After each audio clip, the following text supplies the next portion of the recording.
Di 10K subscriber channel Novel Official, akan adakan giveaway untuk 3 orang pemenang. Jangan lupa untuk selalu komen dan like untuk setiap video. Selamat datang di channel Novel Official. Sebelum mendengarkan novel, Perintah Kaisar Naga, jangan lupa like, share, and subscribe. Kalau tidak kuretakkan jantung kalian. Tanpa lama-lama lagi langsung saja kita masuk di cerita novelnya. Selamat mendengarkan bosku. Bab 661. Begitu Shen Wansan mendengar kata-kata Heixia Zilin, wajahnya langsung berubah warna karena ketakutan. Dan setelah hening lama, dia perlahan menceritakan masalahnya. Ternyata Shen Wansan terpesona dengan kekayaan dan mengetahui bahwa pepohonan di hutan Heixiazi tinggi dan lebat. Maka ia mengajak seseorang untuk menebang pohon di hutan Heixiazi. Meskipun dia tahu bahwa Heixia Zilin yang dirumorkan itu sangat aneh, namun demi uang, Shen Wansan juga mengambil risiko. Belum lagi jumlahnya lebih dari 10, dan tidak ada yang perlu ditakutkan. Penebangan hari pertama bagus, dan penerimaannya tidak sedikit. Tetapi Shen Wansan dan yang lainnya menemukan ginseng gunung saat mereka menebang. Setelah diperiksa dengan cermat, mereka menemukan bahwa usianya puluhan ribu tahun. Tapi Shen Wansan sangat senang. Shen Wansan tahu bahwa dia tidak memiliki pengalaman menggali ginseng liar dan takut ginseng liar itu akan rusak. Jadi dia tidak memindahkannya. Setelah dia mengikat ginseng liar dengan tali merah, dia menggali parit yang jaraknya lebih dari 10 meter dari ginseng liar tersebut. Ginseng liar untuk mencegah ginseng liar melarikan diri. Hanya saja ketika parit itu digali, saya tidak menyangka itu adalah kuburan massal, dan banyak tulang yang digali. Meskipun dia sedikit takut, Shen Wansan tidak berhenti, tetapi terus memerintahkan orang untuk menggali, dan mengirim seseorang kembali untuk memberitahu keluarga Shen bahwa mereka menemukan Wansan. Masalah Raja Ginseng Nian. Namun, sebelum lubang digali, tiba-tiba menjadi gelap, dan seluruh hutan pegunungan tampak diselimuti kabut hitam. Shen Wansan tidak dapat mengingat apa yang terjadi kemudian, dan saat itulah dia membuka matanya. Setelah kakak laki-laki tertua saya mengirim seseorang untuk memberitahu saya segera membawa mereka ke sana. Tetapi kakak laki-laki tertua saya terbaring di tanah dan sudah tidak sadarkan diri. Dan yang lain menghilang. Dan setelah lama mencari, mereka tidak dapat menemukannya. Tetapi ginseng gunung tetap saja. Saya tidak berani bergerak, jadi saya perintahkan seseorang untuk membawa milik saya. Kakak tertua kembali. Shen Wanfu melanjutkan apa yang dikatakan Shen Wansan. David sedikit mengangguk benar. Tidak heran begitu saya memasuki pintu. Saya menemukan bahwa keluarga Shen Anda berangin.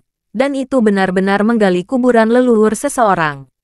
Tan Chen, apa yang harus dilakukan selanjutnya? Akankah hantu itu kembali? Shen Wanfu bertanya dengan cemas. Sekarang bawalah saya melihat Shen Wang 10.000 tahun. Dan lihatlah kuburannya. Agar hantu-hantu itu tidak menghantui keluarga Shen Anda. Kata Daud. Setelah mendengar apa yang David katakan, Shen Wanfu mengangguk dan berkata, baiklah, kalau begitu saya akan membawa Tuan Chen. Aku ikut juga. Shen Wansan juga ingin mengikuti. Shen Wanfu ingin membujuk Shen Wansan. Bagaimanapun juga, Shen Wansan baru saja bangun dan masih sangat lemah. Namun sebelum dia membuka mulutnya, David membuka mulutnya dan berkata, biarkan dia mengikuti. Lagi pula, dia melakukan sesuatu, dan seharusnya ada penjelasannya. Melihat David mengatakan ini, Shen Wanfu tidak mengatakan apapun lagi. Sekelompok orang mengendarai beberapa mobil, bergegas menuju Heixia Zilin bersama-sama. Meskipun sekarang sudah tengah hari, segera setelah semua orang keluar dari mobil dan berjalan ke hutan buta hitam, mau tak mau mereka berperang dingin. David memandang ke langit dan sedikit mengernyit. Tan Chen, apakah ada kesulitan? Melihat David seperti itu, Shen Wansan bertanya dengan suara rendah. Tidak apa-apa, kamu yang memimpin. David menggelengkan kepalanya. Namun saat ini David melihat langit penuh dengan yin yang hampir menutupi langit. Itu tidak seperti makam leluhur suatu keluarga tertentu. Seharusnya ada banyak orang yang meninggal di sini, dan tidak ada satupun yang mati secara alami. Menyebabkan yin qi yang begitu berat. Shen Wansan didukung oleh Shen Lang dan memimpin di depannya. Setelah berjalan lebih dari setengah jam, dia sampai di tempat dia menemukan Wanian Shenwang. Setelah sampai di tempat itu, David sedikit tercengang, dan orang lain yang belum pernah ke sana juga melebarkan matanya, dan mereka sangat terkejut. Saya melihat radius ratusan meter, dan tanahnya penuh dengan tulang yang padat. Tulang-tulang ini berserakan di mana-mana, dan pemandangannya sangat mengejutkan. Bab 662. Di tengah tulang-tulang tersebut terdapat sebuah ginseng yang bergoyang tertiup angin, dan ada tali merah yang diikatkan padanya. Sekilas David melihat bahwa itu memang ginseng berumur 10.000 tahun. Ini, bagaimana bisa ada begitu banyak tulang manusia di sini? Zhou Ziqian bertanya dengan heran. Sekarang mereka semua tertarik dengan tulang-tulang ini, karena bagi Raja Ginseng 10.000 tahun, itu tidak begitu menarik. Jika tebakanku benar, tempat ini seharusnya menjadi medan perang sebelumnya, atau tempat eksekusi. David berkata dengan ringan, ya, saya ingat pernah ada perang di sini sebelumnya. Saat itu, ia masih setan kecil. Sering terjadi tembakan di hutan ini. Zhou Ziqian mengangguk cepat ketika David mengatakan ini. Lalu tulang-tulang manusia ini semuanya terbunuh dalam pertempuran. Shen Wanfu bertanya pada David dengan suara rendah. Belum tentu David menggelengkan kepalanya jika Anda ingin tahu bagaimana orang-orang ini meninggal. Anda harus bertanya kepada mereka. Setelah David selesai berbicara, dia tiba-tiba menjepit jarinya, dan nyala api keluar dari tangannya. Nyala api meledak di udara, seperti kembang api. Namun, seiring dengan semburan api, tiba-tiba ada semburan partisipasi di udara, dan kemudian langit menjadi gelap, dan gas hitam yang tak terhitung jumlahnya menghalangi sinar matahari. Ki hitam itu seperti hantu dengan gigi dan cakarnya, terus-menerus mengaung. Sementara gumpalan ki hitam jatuh ke tanah dan langsung mengembun menjadi wujud manusia, masih berupa hantu yang baru saja kabur dari keluarga Shen. Ini, apa ini? Shen Wansan terkejut dan berteriak. Namun orang lain pernah melihatnya sebelumnya, dan tidak ada reaksi sebesar dia. Namun melihat begitu banyak hantu yang tiba-tiba muncul di langit, mereka juga cukup ketakutan. Aku tidak menyangka kamu akan menyusul di sini. Apakah kamu mencoba membunuh mereka semua? Hantu itu meraung dan menanyai David. Siapa kamu? Mengapa kamu masih membunuh orang setelah kamu mati? David bertanya dengan dingin. Mata hantu itu penuh dengan warna merah, dan mulutnya memperlihatkan taringnya. David tidak berkata apa-apa saat melihat hantu itu. Dengan sebuah tangan, nyala api muncul di telapak tangan David. Melihat nyala api, mata hantu itu penuh dengan ketakutan, dan dia langsung menjadi pengecut. Kami tidak menyakiti siapapun. Mereka semua yang menggali tulang kami demi uang dan mengganggu pembersihan kami. Hantu itu menunjuk ke arah Shen Wansan dan berkata, lalu kenapa kamu tidak bereinkarnasi dan mengembara di hutan ini? Tanya Daud. Hantu itu terdiam. Setelah beberapa saat, hantu itu mencabut taringnya dan berkata perlahan, kami tidak memiliki tempat berlindung. Tidak ada penguburan. Tidak ada cara untuk bereinkarnasi. Lalu siapa kalian semua? Bagaimana kamu mati? David terus bertanya. Hantu itu perlahan mengangkat kepalanya dan memandang ke udara. Kita semua adalah tentara. Dan semua rekanku dimakamkan di sini. Kami dibunuh di sini oleh setan kecil. Setelah David mendengarkannya, api di tangannya langsung padam. Sepertinya tebakannya benar. Orang-orang ini tidak mati secara alami. Jika tidak akan ada Yin Qi yang begitu berat. Kami terjebak di hutan ini, karena belum ada yang mengklaim penguburannya. Kami tidak bisa keluar dari sini. Tapi untung di sini ada ginseng gunung. Kami memelihara ginseng gunung dengan darah dan daging kami. Semoga bisa menyerapnya, intisari ginseng gunung. Dan akhirnya menjelma menjadi wujud manusia. Bawa saudara-saudaraku keluar dari hutan ini. Tapi orang-orang ini sebenarnya menggali tulang kita demi alam liar. Ginseng, hantu itu memandang Shen Wansan dengan marah. Semua orang bisa mendengar kata-kata hantu itu. Melihat orang-orang ini sebenarnya adalah tentara. Mereka semua merasa kagum di dalam hati.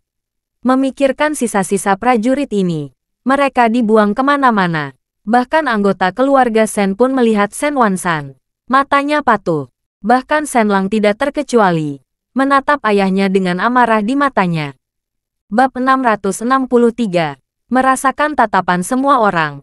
Wajah Shen Wansan memerah, dan dia menundukkan kepalanya karena malu. Kamu mati untuk melindungi rakyat negara ini, tapi kamu tidak bisa membunuh begitu banyak orang hanya karena mereka menggali tulangmu. Itu berarti selusin nyawa, tanya Daud. Orang-orang itu tidak mati. Mereka hanya terjebak di hutan, lebih dari 500 meter ke barat. Hantu itu menunjuk ke barat dan berkata, begitu Shen Lang mendengar bahwa orang-orang itu belum mati, dia buru-buru melihat ke arah barat. Benar saja, tidak lama kemudian, dia membawa kembali lebih dari selusin orang. Tetapi orang-orang ini terjebak di sini selama beberapa hari terakhir. Jelas sangat malu. Melihat orang-orang yang kembali, Shen Wansan menyesali tindakannya. Dia tidak boleh serakah akan uang dan hampir membunuh orang-orang ini. Dan David melihat bahwa hantu itu tidak terlalu menyakiti siapapun. Dan dia adalah seorang prajurit sebelum kematiannya. Jadi tidak ada permusuhan dalam sekejap. Ginseng berumur 10.000 tahun ini tidak bisa membuatmu berubah wujud menjadi manusia. Karena kamu mati demi rakyat negara, kami harus membangun sebuah monumen untuk menguburkanmu sehingga kamu dapat bereinkarnasi dengan damai. David berkata, memandang Shen Wansan dan berkata, Patriark Shen, kejadian ini terjadi karena keserakahan Anda akan uang.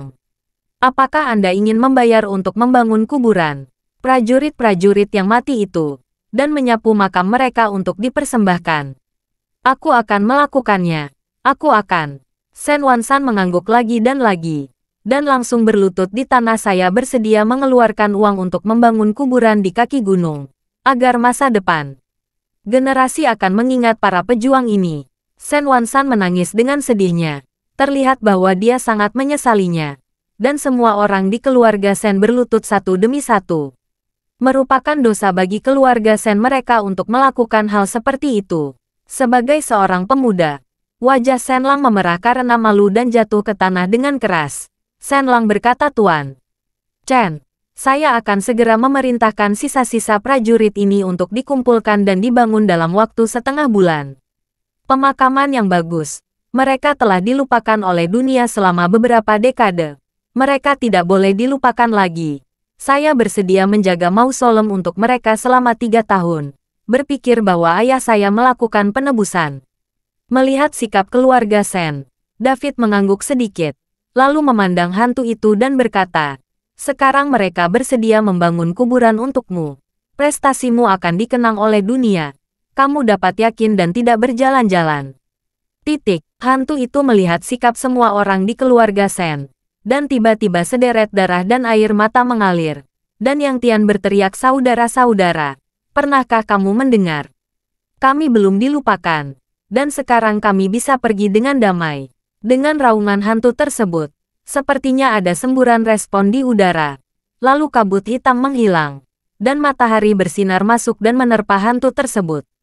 Sosok hantu itu menjadi semakin lemah, dan akhirnya menghilang perlahan, dan seluruh hutan kembali tenang.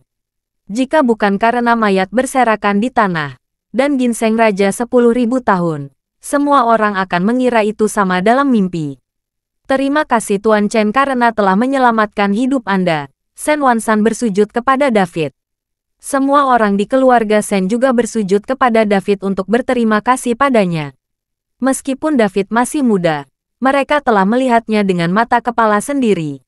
Patriark Shen, Anda harus membayar dosa yang Anda buat sendiri. Anda tidak dapat mengubah pikiran Anda tentang hal-hal baik yang Anda janjikan.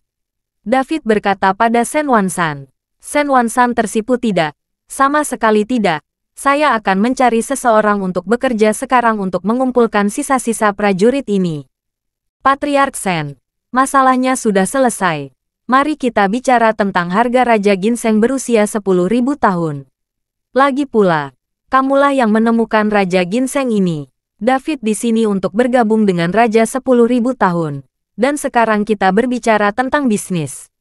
Begitu Shen Wansan mendengar ini, dia melambaikan tangannya dengan cepat. Tuan Chen, jika kamu membutuhkannya, ambil saja. Saya, Shen Wansan, tamak akan uang sepanjang hidup saya. Hari ini, Saya rasa saya memahami bahwa uang tidak lain hanyalah sesuatu di luar tubuh saya. Saya tidak bisa menghabiskan semuanya dalam hidupku. Aku akan menghabiskan uang itu di masa depan untuk membangun kuburan di seluruh negeri.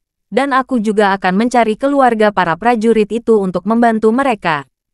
Bab 664. Terlihat bahwa Shen Wansan benar-benar bertobat. Dan kejadian ini sangat memukulnya. Jika itu masalahnya, maka saya dipersilakan. Karena Shen Wansan berkata demikian, David tidak sopan. Lagi pula Raja Ginseng berusia 10.000 tahun itu sangat penting baginya.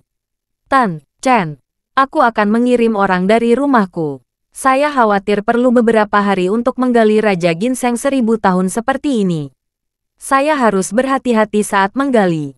Saya pribadi mengawasi pekerjaan. Zhou Zigan berkata kepada David. Dalam beberapa hari, David tidak punya waktu untuk menunggu. Jadi dia melambaikan tangannya dan berkata, "Tidak perlu. Kalian semua kembali. Aku akan tinggal di sini sendirian. Dan Lin Tianhu akan mengantarku menjemputku besok pagi." Semua orang tidak tahu apa yang akan dilakukan David, tapi tidak ada yang berani membantahnya. Semuanya meninggalkan Hei Blind Forest. Ketika semua orang berjalan kembali, David memandangi Raja Ginseng 10.000 tahun itu, dan sangat bersemangat. Dia buru-buru duduk bersila dan memutar tubuhnya. Teknik konsentrasi, energi spiritual dalam jumlah besar menyerbu ke arah David, dan Raja Ginseng berusia 10.000 tahun itu sepertinya merasakan sesuatu. Dahan dan dedaunan bergoyang putus asa, seolah ingin melepaskan diri dari nasib terserap. David membutuhkan setengah hari satu malam untuk menguras energi spiritual Raja Ginseng 10.000 tahun. Dan kerajaan David juga melompat langsung ke lantai 3 periode ini dia.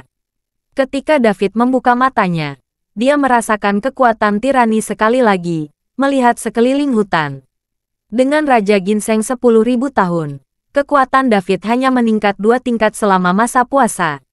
Daud tidak mengetahui betapa sulitnya jalan kultivasinya. Namun karena ia telah melangkah ke jalan keabadian, Daud tidak akan mudah menyerah, dan selain itu latar belakangnya sendiri belum diketahui. Melihat kerangka di mana-mana, David berlutut dan bersujud kepada para prajurit ini. Bagaimanapun, pertumbuhan Raja Ginseng berusia 10.000 tahun juga disebabkan oleh orang-orang ini. Mereka membudidayakan Raja Ginseng berumur 10.000 tahun ini dengan darah dan daging mereka sendiri. Ketika David berjalan keluar dari hutan buta hitam, dia menemukan bahwa Lin Tianhu telah berkendara di kaki gunung dan menunggu. Sementara Shen Lang membawa lusinan orang, siap mengumpulkan sisa-sisa. Tidak jauh dari kaki gunung, suara mekanis yang menderu terus berpikir. Setelah turun gunung kemarin, Shen Wansan segera menemukan tim konstruksi dan memulai pembangunan kuburan. David tidak berhenti di situ, tetapi meminta Lin Tianhu untuk mengantarnya ke rumah Shen. David berencana untuk kembali ke Horendel segera setelah mengucapkan selamat tinggal. Lagi pula, besok adalah hari bertarung dengan Qin Xiaolin. Dia tidak mungkin terlambat. Sekarang kekuatannya telah meningkat. David juga memiliki kepercayaan diri yang besar di dalam hatinya. David tiba di keluarga Shen, dan keluarga Shen telah menunggu David. Tetapi ketika David mengatakan bahwa dia akan pergi, Shen Wansan buru-buru berkata, "Tuan, persahabatan, Anda tinggal di sini selama 2 hari lagi, sehingga keluarga Shen saya memiliki kesempatan untuk membayar kembali Tuan Chen." Patriark Shen, saya punya beberapa masalah mendesak. Saya tidak bisa menunggu lama. Ayo tinggalkan sekarang. David berkata dengan sopan. Melihat desakan David, Shen Wansan hanya bisa sedikit kecewa sejak Tuan Chen memiliki sesuatu yang penting. Saya tidak akan memaksanya. Tetapi jika Tuan Chen ingin berguna bagi keluarga Shen saya, kami akan melakukan apapun. Shen Wansan berkata dengan sangat tulus. Berkat David keluarga Shen bisa lolos dari malapetaka kali ini. Oke, David mengangguk. Shen Wansan mengirim seseorang untuk mengantar David dan yang lainnya langsung ke bandara. Karena Zhou Zigan harus mengurus beberapa hal di rumah Zhou, dia tidak kembali bersama David. Siang harinya, David dan yang lainnya kembali ke Horendel. Saat ini, Villa Pines David dikelilingi oleh orang-orang. Lin Tianhu dan Chi Feng tidak ada di sana. Ratusan orang mengepung Villa David. Gu Wentian dan Ruben sama-sama ada di sana. Melihat David kembali, orang-orang ini buru-buru menyapa mereka. Sementara David bertanya dengan tatapan bingung, apa yang terjadi? Tan Chen, lalu Qin Xiaolin ada di sini. Tepat di dalam kamar, kata Gu Wentian dengan gugup. Bab 665. Ketika David mendengar bahwa Qin Xiaolin datang ke rumahnya, wajahnya langsung menjadi sangat dingin. Saat David hendak berjalan menuju villa, Sonya buru-buru meraih lengan David. David, jangan masuk, aku takut. Sonya takut David akan berkonflik dengan Qin Xiaolin. Jangan khawatir, aku di sini, jangan takut. David menepuk punggung tangan Sonya. Sekelompok orang mengikuti di belakang David dan berjalan masuk dengan kebijaksanaan tenaga. Berjalan ke dalam villa. Di sofa di aula, seorang pria parubaya menutupi abu-abu dengan wajah galak sedang menyeruput teh. Pria parubaya ini adalah Qin Xiaolin. Di belakang pria parubaya itu, ada dua bawahan yang berdiri. David hanya melirik mereka, dan dia bisa melihat bahwa keduanya berada di atas kekuatan Grandmaster peringkat 5. Saya datang untuk membahas David itu. Jika David tidak kembali, yang lain akan keluar untukku. Jangan ganggu aku. Mendengar suara pintu, Qin Xiaolin berkata dengan dingin tanpa melihatnya. Ini rumahku.